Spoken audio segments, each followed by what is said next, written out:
Jeudi 26 avril, voici les informations d'Infolive TV. Malgré le retour au calme annoncé à Gaza, une roquette est tombée ce matin sur le sud d'Israël alors que les factions terroristes palestiniennes menacent d'étendre leurs attaques si la trêve n'était pas étendue à l'ensemble de la Judée-Samarie. Ce matin, ces mêmes groupes terroristes faisaient savoir par la voix de l'Égypte leur intention de revenir au cessez-le-feu avec Israël. Des nouvelles de la commission Vinograd, le panel d'experts rendra public les conclusions préliminaires de son enquête sur les dysfonctionnements de la guerre du Liban lundi prochain. On s'attend à un tremblement de terre politique alors que plusieurs personnalités devraient être mises en cause.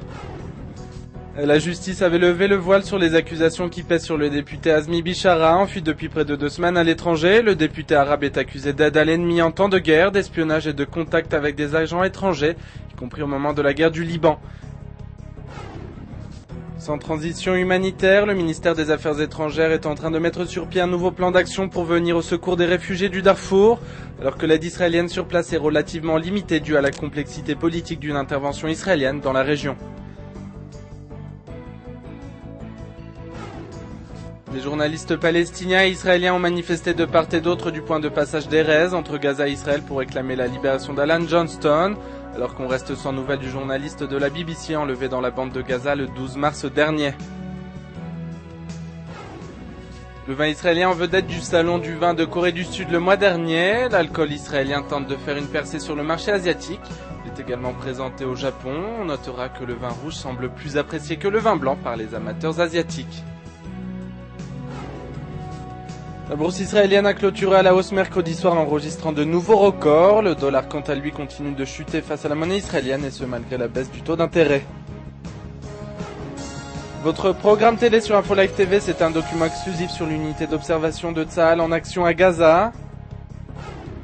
Et puis depuis Sderot, Infolive TV vous propose un bilan des attaques palestiniennes alors que les roquettes continuent de pleuvoir sur la localité du sud.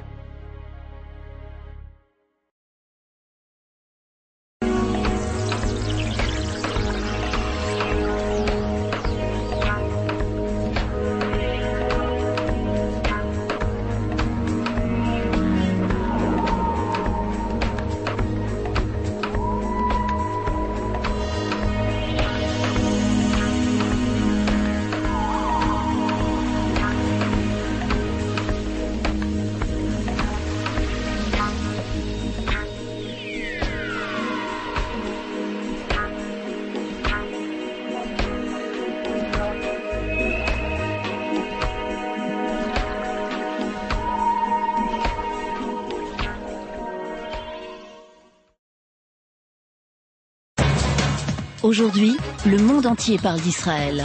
Mais qui parle d'Israël au monde entier, en temps réel, en 4 langues et en direct de Jérusalem? Infolive.tv, la première chaîne de télévision internationale israélienne. 24 heures sur 24, 7 jours sur 7, suivez de l'intérieur l'actualité d'Israël et du Moyen-Orient. Des reportages, des interviews, un grand journal et des flash infos en images dès que l'actualité l'exige. Infolive.tv, votre regard direct et vrai sur l'actualité d'Israël. Retrouvez Infolive sur internet www.infolive.tv.